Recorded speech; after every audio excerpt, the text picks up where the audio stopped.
Jason had just finished his yard work and was wiping sweat from his brow when he noticed her Karen Thornton, the HOA president, standing in broad daylight on his front porch.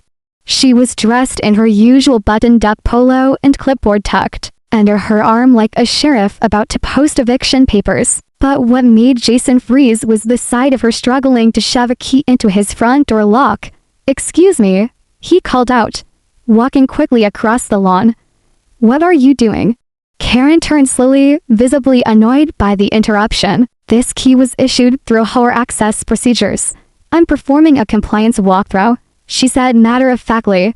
Like that explained everything. Jason stopped 3 steps from the porch. His hands raised slightly. "That's my home. You're not allowed inside without a warrant or permission." Karen gave a huff, jiggling the key again. Per HOA regulations, subsection 5.2. I have the right to inspect interiors if 3 formal violations go unaddressed. I left notices. Jason's voice sharpened. I've received nothing. No emails. No letters. No warnings. You're trespassing. Karen looked him up and down like he was a disorderly teenager. Then you're obviously not checking your mailbox, Jason. I'm not here to debate. I'm here to ensure compliance. Try that key one more time, Jason warned, and I'll show you what non-compliance looks like. That's when Karen stepped back and pulled out her phone. Jason watched her dial with rigid precision, turning slightly so her voice carried across the porch for effect. "Yes. Hello 911. This is Karen Thornton. I'm the HOA president at Amber Ridge. I'm being threatened by a resident while trying to conduct a routine inspection. I'm concerned for my safety." Jason blinked in disbelief. She was acting like he'd cornered her with a weapon instead of asking her not to break into his house. Karen ended the call with a smug smile. "Police are on the way. Maybe they can explain the rules to you." Jason didn't flinch. He pulled his own phone out of his pocket and opened a contact titled Reyes. Dispatch. The line rang twice. "Hey, Jay, long time," said the voice on the other end. "Hey, Officer Reyes, I've got a weird one. HOA president just tried to force a key into my door. Now she's calling 911 claiming I threatened her." Karen Thornton. Jason sighed. "That's the one. We've had 3 calls on her this year already," Reyes said. "Hang tight. I'll handle this." 15 minutes later, a squad car rolled up. Karen strutted across the lawn like she was leading a tour group. "Officers, thank goodness. He's been verbally aggressive and refused a mandated compliance inspection." Officer Reyes stepped out, holding up a hand to quiet her. "Ms. Thornton, we've reviewed dispatch records. You called 911 to report an emergency." Karen blinked. "Yes. I was being threatened." Reyes gestured to Jason. "Do you have any footage? Audio, maybe?" Jason pointed to the small ring cam on his door. "Already recording." "Want me to pull the clip?" Karen stiffened. "This isn't necessary.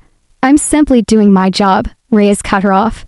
"Karen, according to HOA bylaws, only after 3 formal, documented notices can you conduct an inspection, and even then, only with resident acknowledgement. We've also confirmed through county records no such notices have been filed," Jason added. "And that key doesn't match my door. Want me to call the locksmith for verification?" Karen's voice cracked a bit. "The HOA has a standard master key. There's no such thing, ma'am," Reyes said. "Not in this county. Not for private property." Karen's face turned red. She looked like a balloon filling up too fast. "You'll be getting a report," Reyes added, "for misuse of emergency services." Karen didn't say a word. She turned, walked back to her car, and slammed the door harder than necessary. Reyes looked back at Jason. "You handled that better than I would have." Jason exhaled. "I had a feeling she'd escalate." "She will," Reyes said, eyes narrowing. "These people usually don't stop at one power trip." Jason watched Karen pull away, her tires squealing on the cul-de-sac pavement. He knew this wasn't over. The key may not have worked, but Karen had just opened a door to something much worse, and he had a feeling she wouldn't knock next time. 3 days passed in silence. No knocks, no surprise visits, Jason hoped maybe, just maybe, that public embarrassment had cooled Karen down. But when he opened his mailbox on Thursday morning, the hope was crushed. A bright yellow envelope stamped urgent HOA notice stared back at him. Inside, a letter read, "Dear resident, you are in violation of Amber Ridge Code 14.3 bytes. Unauthorized structures, specifically, unapproved flagpole and front yard. Fine, $150 per day until removal. Karen Thornton, HOA President." Jason stared at the flagpole, the same one that had stood in front of his house since he moved in 5 years ago. It was mounted in concrete, had been approved by the HOA at the time, and proudly displayed the American flag. The pole wasn't. No, the complaint was. Jason took a photo of the flagpole and dug through old email records until he found it, a 2018 HOA approval response with the subject, "Flagpole request approved." He printed it and walked over to the HOA office, which doubled as a converted garage next to Karen's house. The door was open. Inside, Karen sat at a fold-out table with a laptop and a small printer beside her, like she ran a tiny authoritarian DMV. Jason walked in and handed her the printout. "This flagpole was approved 5 years ago. You're way out of line." Karen didn't look up. New HOA guidelines override legacy approvals. Since when? Jason asked, brow furrowed. She finally raised her eyes. "Since we voted on it last quarter. You should have read the newsletter." "I never got a newsletter," Jason said, voice sharpening. Karen smiled faintly. "It's available online. Residents are responsible for staying informed. You can't retroactively revoke permits and fine me over it. That's not how due process works." Karen leaned back in her chair. "Then feel free to appeal, Mr. Miller. But I should warn you, the board rarely overturns decisions. We have to think about the neighborhood's aesthetic integrity." Jason stormed out before saying something he'd regret. But it didn't stop there. Over the next 2 weeks, he received 3 more violations. One for having his trash bin on the curb too early on collection day, even though it was placed after 7 p.m. like always. Another for excessive noise during his niece's backyard birthday party, a modest gathering with music that wrapped before 9 p.m. And then came the most absurd one, an order to repaint his shutters. Shutter color no longer aligns with updated HOA palette. Must be community beige by July 1st. Fine, $75. Day for non-compliance. Jason's shutters were a muted blue-gray, the same color as half the houses on the street. He walked the block that evening, snapping photos of every house with shutters. 6 of them were his exact shade. 3 belonged to HOA board members. The hypocrisy wasn't just petty, it was targeted. At the next HOA board meeting, Jason showed up early. It was held in the community clubhouse, which doubled as a rec center. Folding chairs were arranged in rows. A few curious neighbors trickled in, most of them quiet, watching him warily.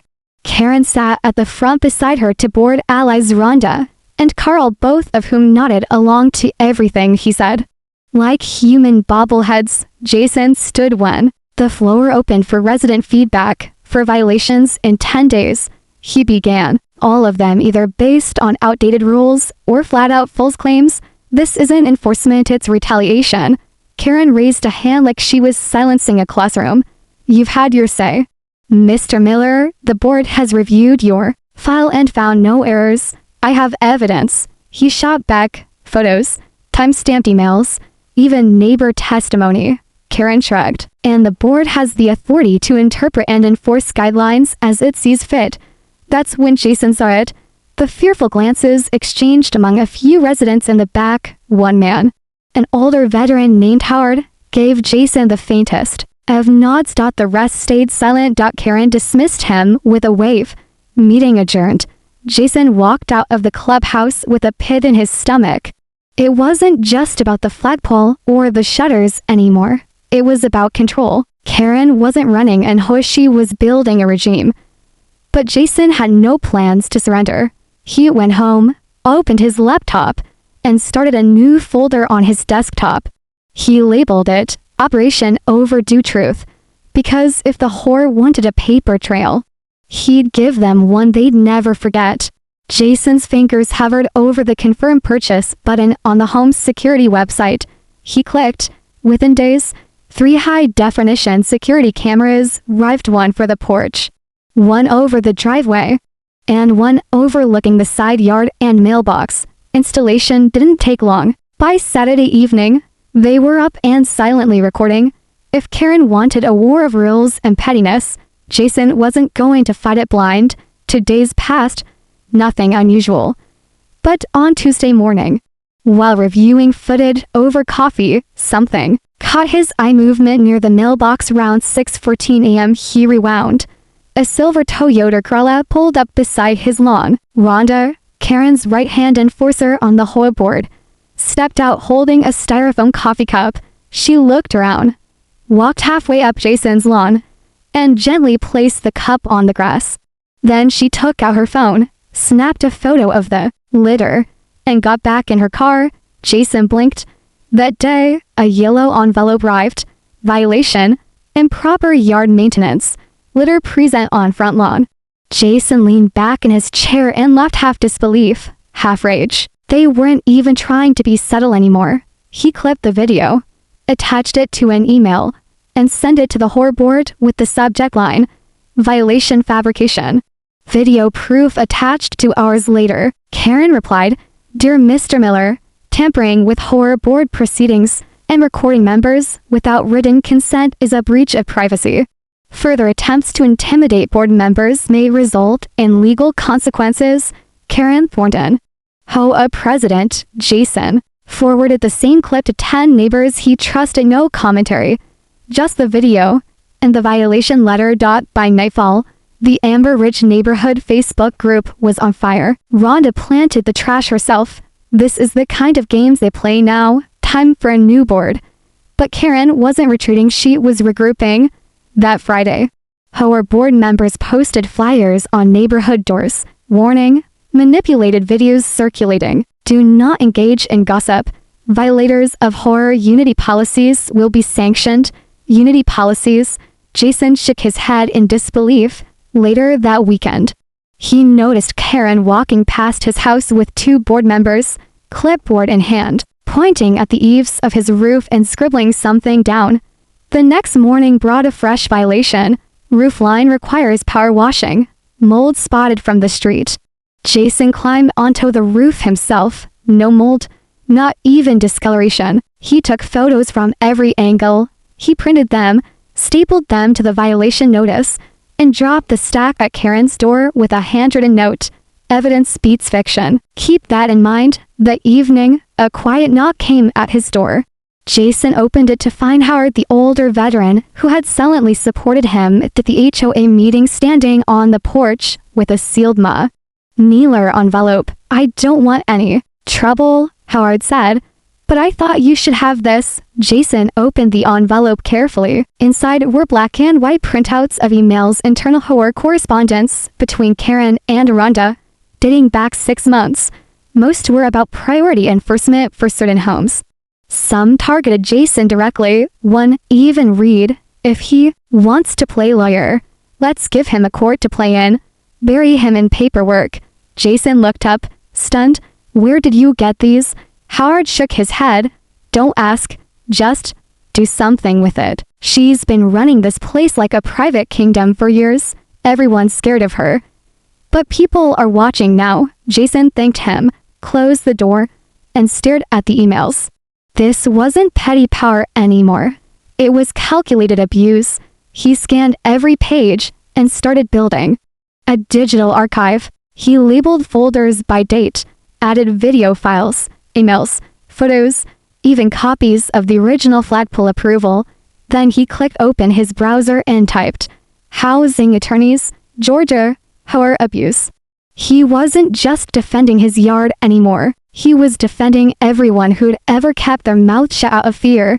If Karen wanted to play dictator, it was time she faced a rebellion.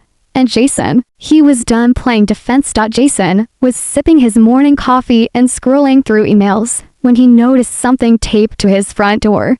It wasn't an envelope or a flyer, just a folded piece of paper in a clear plastic sleeve. handwritten in bold black marker across the front, "For your eyes only." He opened it cautiously.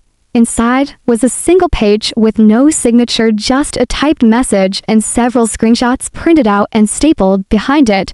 The message read, "You're not wrong.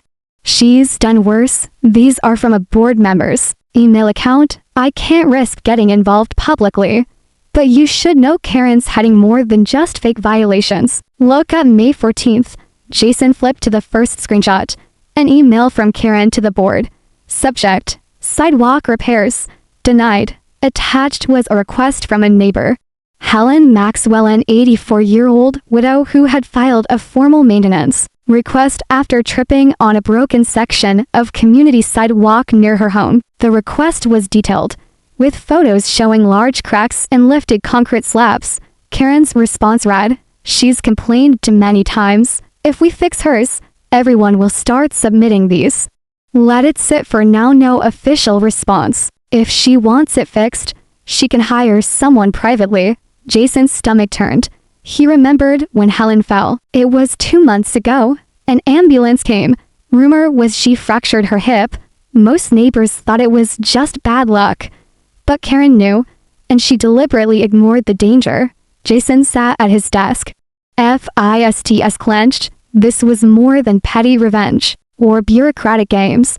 Someone had gotten seriously hurt, maybe permanently, because Karen didn't want to deal with complaints. He scanned every screenshot into his archive and labeled the file, "Negligence, Maxwell Incident." That evening, Jason printed 20 copies of the letter and email screenshots and walked house to house under cover of twilight, placing one in each neighbor's mailbox. Stop by morning. The neighborhood message boards exploded. She ignored a safety hazard. "That's criminal. My son tripped on that sidewalk last year. She doesn't care unless it affects her yard." Karen responded by posting a message through the official HOA portal. "The documents being circulated are clearly falsified. We are working with authorities to identify the source. Please refrain from spreading rumors that damage the integrity of our community." But the damage was done. That night, Jason heard a knock on his door. It was Linda Parker, the former HOA secretary, now retired. "I saw what you shared," she said softly. "Karen replaced me last year after I questioned some of her decisions. But I kept copies of all the meeting recordings. She never thought to change the cloud storage login." Jason blinked. "You have them? All of them? Every meeting for the last 2 years?" She confirmed. "Even the closed-door ones she said weren't being recorded." She handed him a flash drive. "I trust you'll know what to do with this." Jason thanked her and watched her shuffle off into the night, clutching a bag of groceries in one hand and a sense of resolve in the other. Back inside, he plugged the flash drive into his computer. There they were, video and audio files, labeled by date. He started watching them, jaw tightening with each minute. Karen didn't just bully homeowners, she controlled the board like a puppet master. Any dissent was shut down, any concern redirected. Anyone who asked many questions got mysteriously cited or fined until they gave up. There was even a segment from a private strategy session where Karen discussed making an example of Jason. "He's loud. If we bury him under enough process, he'll quit like the others. Let's just stack it until he folds." Jason's blood ran cold. The videos weren't just evidence, they were a roadmap to Karen's entire operation. He reached out to the attorney he had contacted earlier, Brian Cole, a civil litigation lawyer with experience in HOA abuse cases. Jason sent him everything. Within an hour, Cole responded, "This is serious. Not just retaliation. There's liability here. Possible class action. I'll take it on contingency pro bono if needed. Let's talk tomorrow." Jason looked at the flash drive again, his fingers resting on the keyboard. Karen had built her kingdom on fear and silence.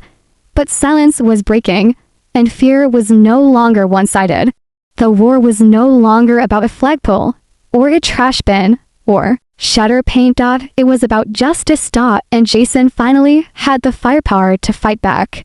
The next morning began like most in Amberridge, quiet sidewalks, lawn sprinklers ticking in rhythmic bursts, and the faint hum of distant leaf blowers. But for Jason, The neighborhood had taken on a different texture, every bird chirp and passing car seemed layered with a tension he couldn't quite shake. The flash drive from Linda Parker had unearthed more than just evidence. It had turned him from a frustrated homeowner into a reluctant whistle-blower. His inbox was now filling with messages from neighbors. I got fined last year for a lawn ornament never made sense until now. She threatened to tow my son's car when it was parked in our own driveway. Thank you for standing up to her. We were too scared. People who once waved cautiously or looked away now met his eyes with quiet solidarity.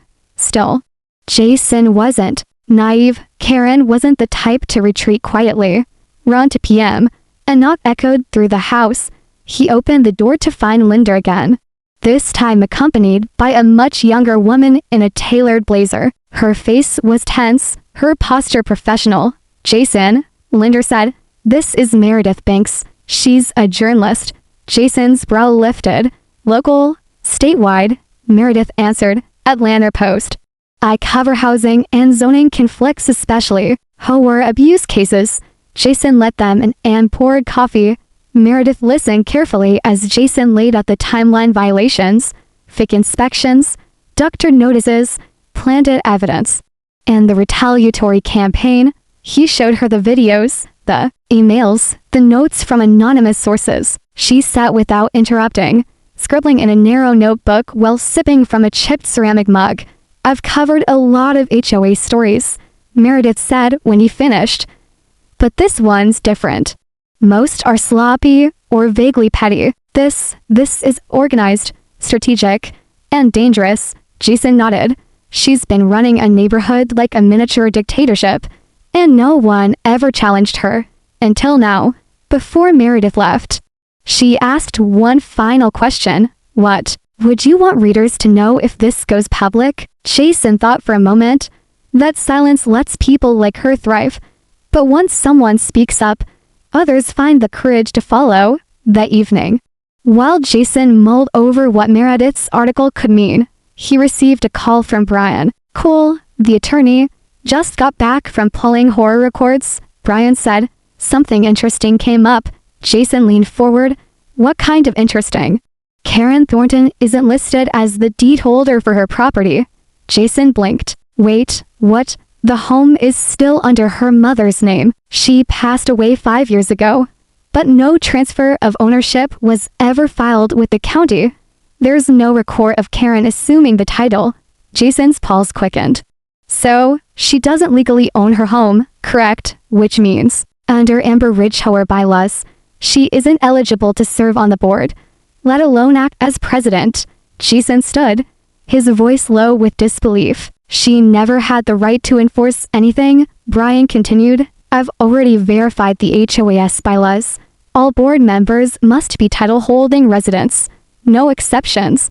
If this is true, and it is, then every action she's taken, every vote she cast, is invalid. She's been impersonating authority. Jason stared out the window, watching Karen's house like it was the headquarters of a crumbling empire. We need to verify this carefully, Brian added. But once it's confirmed, we'll move to initiate removal. I'll draft the petition. You get the neighbors. Jason spent the next 2 hours creating a concise packet. Documentation of the property title, a copy of the bylaw clause, a brief summary of Karen's illegal actions, and a signature page. He printed 50 copies and began distributing them one by one, door to door. For the first time, no one turned him away. People signed. Some even added comments like, "She fined my kid for sidewalk chalk. She told me my daughter's wheelchair ramp was an eyesore. It's about time." By nightfall, Jason had 39 signatures, well above the threshold to call an emergency vote. As he slipped the final petition into a sealed envelope and addressed it to the HOA board's records administrator, he felt something settle inside him. Not victory. Not yet. But momentum. And momentum is a powerful thing when the truth is finally on your side. Karen had spent years ruling with fear. But now, she was standing on a throne built on lies, and Jason was ready to pull the legs out from under it. By Monday morning, word had spread like wildfire. Not about the violations, not about the fake inspections, but about the discovery that Karen Thornton, the so-called president of the Amber Ridge HOA, didn't even legally own her home. Neighbors whispered on sidewalks. Phones buzzed with screenshots of the property deed. And quiet nods turned into confident conversations. For the first time, Karen's iron grip on the community was loosening.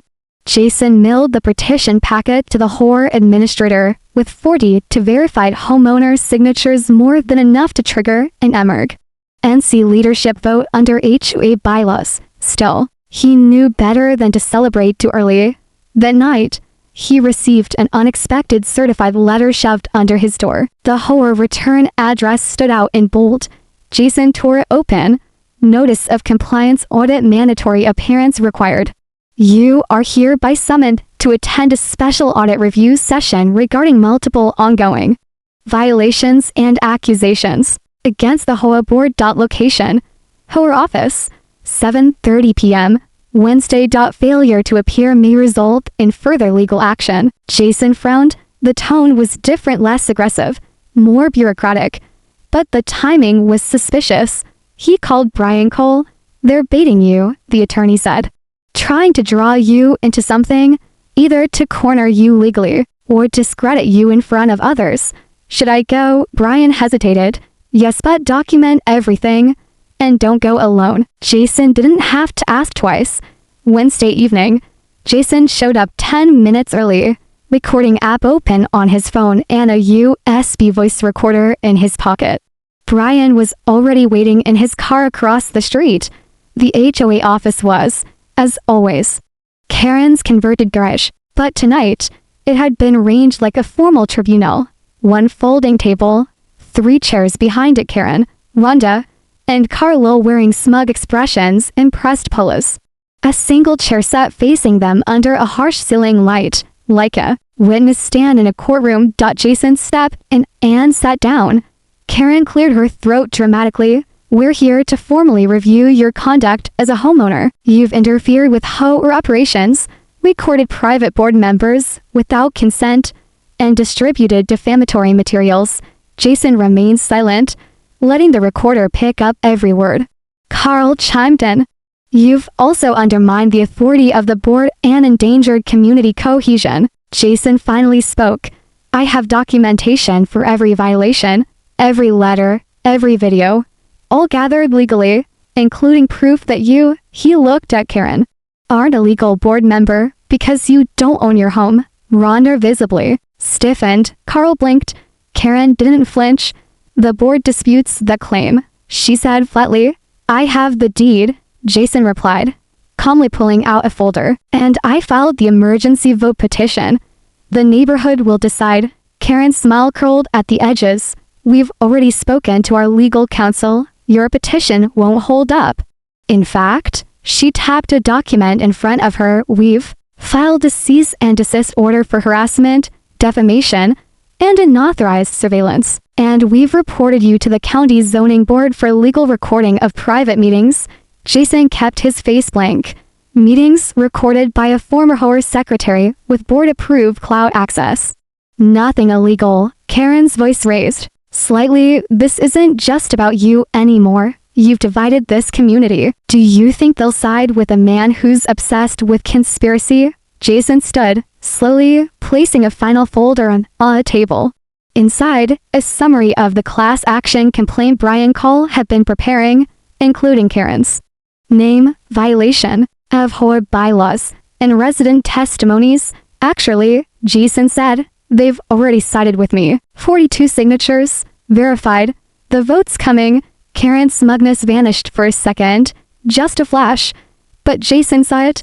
Before she could respond, Officer Reyes appeared at the door. Evening, he said, stepping inside. Got a call about a disturbance. Karen looked stunned. What? We didn't? Jason smiled. I did, just in case. Reyes looked around, then gave Jason a nod. Everything good. Jason turned to Karen. Better than ever. He walked out under the buzzing porch light. The night air crisp with the scent of cut grass and summer heat. Karen had tried to stage a final power play to intimidate, trap, or smear him. But the rules she'd once twisted were now turning against her. Her grip was slipping, and Jason wasn't alone anymore. The neighborhood wasn't scared. The reckoning was coming, and Karen could hear the footsteps. The next morning, Jason sat at his kitchen table, sunlight pouring in through the blinds as his inbox lit up like a pinball machine. The emergency vote petition had started a chain reaction. Neighbors were emailing him with stories, some absurd, others quietly devastating. But it was Brian Cole's email that stopped him cold. Subject: confirmed title search results. Jason clicked. Jason, it's official. County records show the deed to 141 Bluebird Lane is still in the name of Margaret Thornton. No record of transfer or inheritance to Karen Thornton. That means she is not a legal property owner.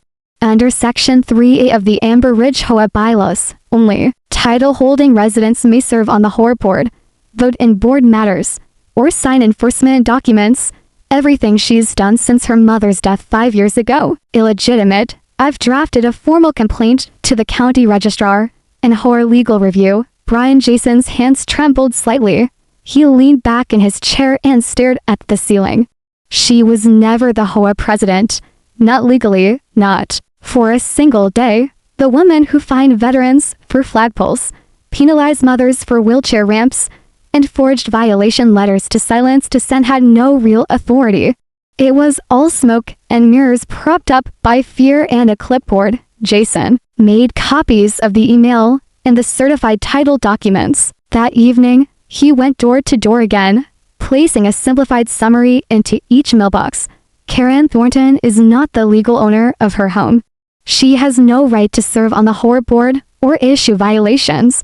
We are demanding immediate removal and full review of all board actions under her leadership.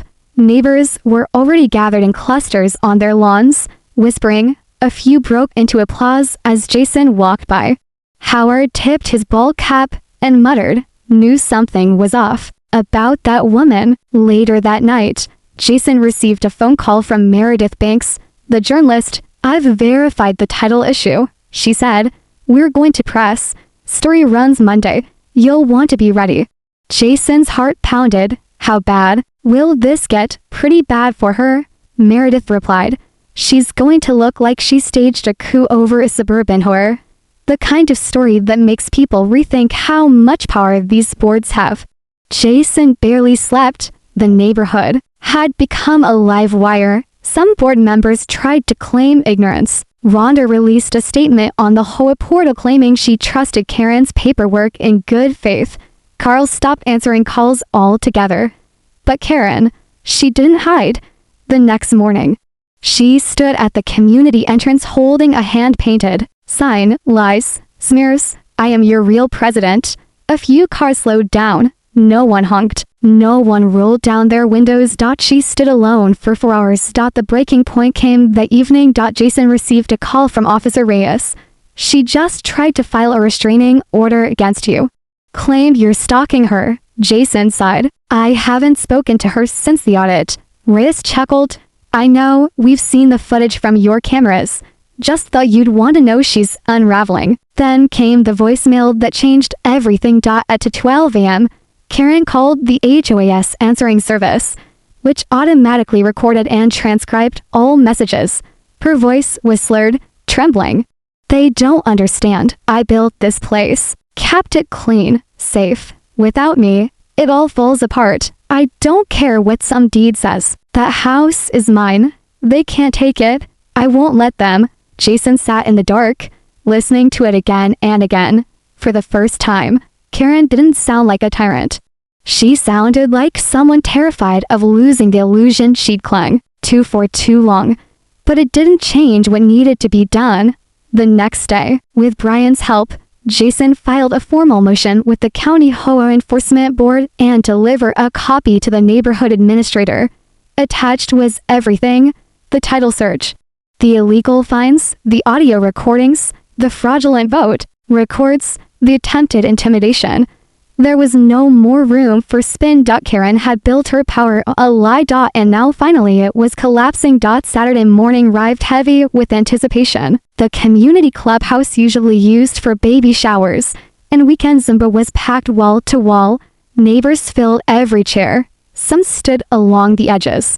Even the quiet ones who never came to meetings were here now. Tension buzzed like static in the air. Jason sat near the front, calm but alert, the petition folder resting on his lap. Beside him sat Brian Cole, his attorney, and Linda Parker, the former HOA secretary. In front of them stood the temporary moderator, neutral HOA administrator from the county sent to oversee the vote. Karen sat on the other side of the room at the head table. Rhonda was missing.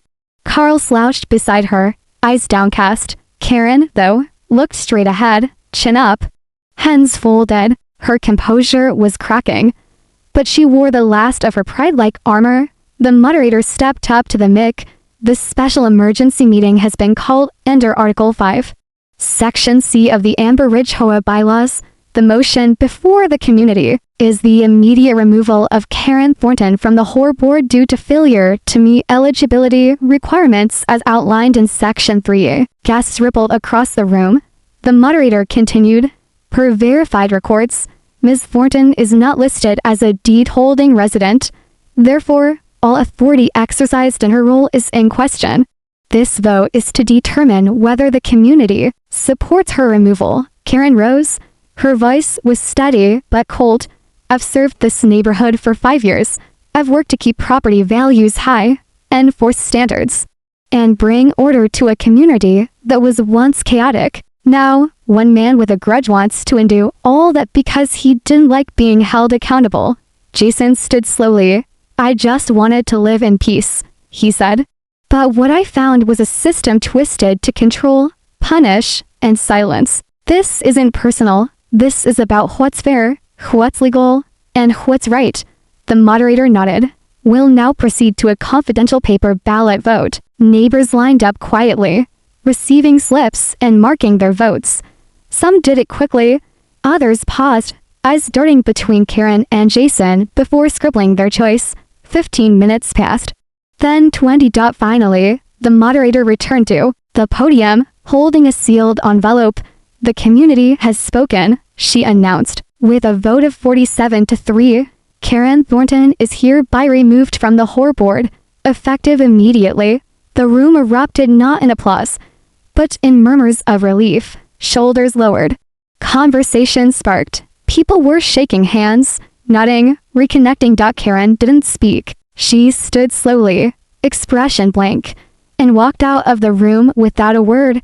Jason didn't follow her. Later that evening, as Jason watered his garden, Howard strolled by. You did it, the old veteran said. Took a lot of guts. Jason gave a tired smile. Took a lot of help. The next few weeks brought sweeping changes. Rhonda resigned quietly. Carl issued a public apology, admitting he should have known better. A temporary committee was formed to review all past fines and citations issued during Karen's tenure. Several were overturned. Refunds were offered. Linda was reinstated as secretary.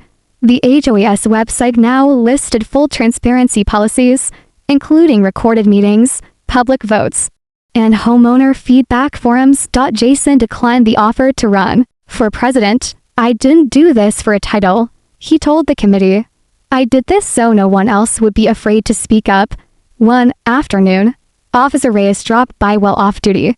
He leaned on the porch railing and chuckled. You know, he said, dispatcher still remembers that 911 call. Karen trying to unlock your house like she owned it. Jason smiled. She really believed she did. Reyes nodded. It's a dangerous thing, power with no rules. Good thing you had a few of your own. Jason looked around at the neighborhood. Lawns neatly trimmed, kids riding bikes, couples walking dogs. It felt lighter, real, like a community again. A few days later, a moving truck appeared outside Karen's house. No fanfare, no goodbye. Word spread that the house had been transferred to a niece in Colorado. The for sale sign went up quietly, and as Karen's silver crawler rolled out of Amber Ridge for the last time, Jason stood in his driveway, arms crossed, watching the last shadow of her reign disappear down the hill. No sirens, no confrontation. Just the satisfying silence of justice restored, and his phone still had Officer Reyes and the dispatcher's number on speed dial just in case.